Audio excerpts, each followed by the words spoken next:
పిల్లల కోసం చిన్న చిట్కా అండి. ఇష్టంగా తినడానికి మనం ఏం చేస్తే తింటారు అనేది నేను మీకు చెప్పబోతున్నాను ఈ వీడియోలో. తప్పకుండా చూడండి. మరిలో ఏం చేయాలా నా సబ్స్క్రైబర్‌కి స్పెషల్ అని ఆలోచిస్తుంటే ఆలోచన వచ్చిందండి. అలా సలవ చేసేది, టేస్టీగా ఉండేది బ్రేక్‌ఫాస్ట్ చేస్తున్నానండి. పెద్దలకి బాగా కూడా నచ్చేదనమాట. ఈ బ్రేక్‌ఫాస్ట్ ఎలా తయారు చేయాలో నేను ఒక్కరి నుంచి నేర్చుకున్నానండి. ఆవిడ వాళ్ళ పిల్లలకి, మనవళ్ళకి చేసి పెడుతుండగా చూశాననమాట. చూస్తే వావ్! ఇది మా సబ్స్క్రైబర్‌కి కూడా నేను తెలియచేయాలని ఈ రెసిపీ మీకోసం రెడీ అండి. చేసేద్దాం. కప్పుతో కప్పు సగ్గుబియ్యం తీసుకున్నాను. ఇవి సన్న సగ్గుబియ్యం అండి. ఈ సగ్గుబియ్యం ఈ కప్పుతో కప్పు తీసుకున్నాను నేను. 2 సార్లు కడిగేస్తానండి. కడిగి నీళ్లు వంపేయాలి. సగ్గుబియ్యం కడిగేసాను. సుజీ రవ్వ అండి. దీన్ని బొంబాయి రవ్వ కూడా అంటాం కదా. ఇదిగోండి కప్పు సగ్గుబియ్యం తీసుకున్నాం కదండి. 3/4 కప్పు సుజీ రవ్వ 2 కప్పులు వాటర్ పోస్తున్నానండి. ఇవి అరగంట పాటు నానాలండి. మూత పెట్టి పక్కన పెట్టు. మనం సగ్గుబియ్యం నానబెట్టుకున్నాం కదండి. దాంట్లో కావాల్సిన ఇంగ్రీడియంట్స్ రెడీ. ఇదిగోండి వేరుశనగ గుళ్ళు అండి, గుప్పుడు గుళ్ళు.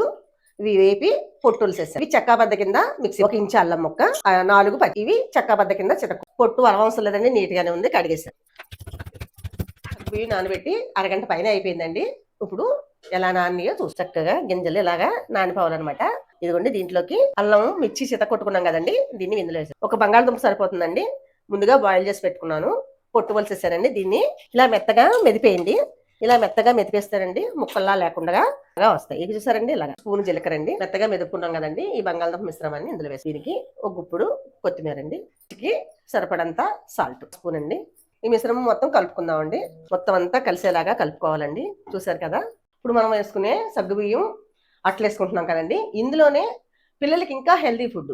ఇందులో ఏమేం కలవాలో కొద్దిగా కరివేపాకు, వేరుశనగ గుళ్ళండి వేపేసి తొక్క తీసేసినవి అనమాట. ఇవి ఒక 2 స్పూన్లు. ఈ మిశ్రమాన్నే వేరుశనగ గుళ్ళని కలుపుకుండగా పిండి వేసాం కదండి, ఇది కలుపుకొని వేరుశనగ గుళ్ళు కలిపింది పిల్లలకి చాలా హెల్దీ ఫుడ్ అనమాట అండి. ఇలా చేసి పెడితే ఇంకా టేస్టీగా ఉంటుంది. ఇది ఇలా మనం చేసుకో. ఇలా వేరుశనగ పప్పు పిండి వేయకుండా కాల్చినవి అనమాట ఇవి. ఇది వేరుశనగ పప్పు వేసి కాల్చేదండి. ఈ టేస్ట్ నచ్చితే ఇలా చేసుకోవచ్చు, ఈ టేస్ట్ నచ్చితే ఇలా చేసుకోవచ్చు అండి. పెద్దవాళ్ళు కొంచెం ఘాటుగా ఇష్టపడతారు కాబట్టి ఇలా చేశాను. ఇది ఇప్పుడు మనకి ఇంకా కొంచెం పిండి యాడ్ అయింది కదండి, పిల్లలకి ఘాటు కావాలి. బాగా తక్కువ కారం తిన్నారనుకోండి, నేను వేసిన 4-5 మిర్చి అయితే మీరు ఇంకా తగ్గించి కూడా వేసుకో.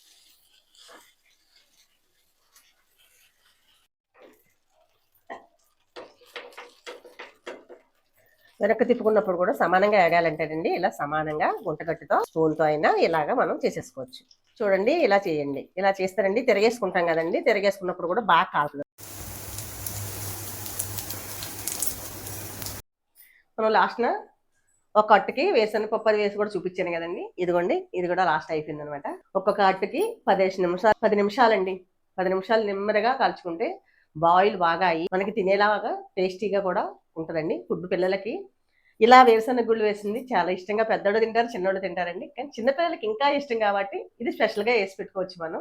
వేడివేడిగా సగ్గుబియ్యం అట్లా అయిపోయాయండి, వేసేసాను అనమాట. చూసారు కదా, పిల్లల కోసం ఒక రకం చూపించాను. మస్ట్ పెద్దవాళ్ళు పిల్లల కోసం ఒక రకం అండి. ఎలా అయినా అది మన ఇష్టంతో ఉంది కదా. ఇదిగోండి, దీని కాంబినేషన్ అది ఇది ఏం లేదండి. మనకి ఎలా ఇష్టమైతే అలా నోట్లో తినచ్చు, లేదు చట్నీలు కూడా చేసుకోవచ్చు అండి. నేను కొబ్బరి పల్లీల చట్నీ చేశాను అనమాట.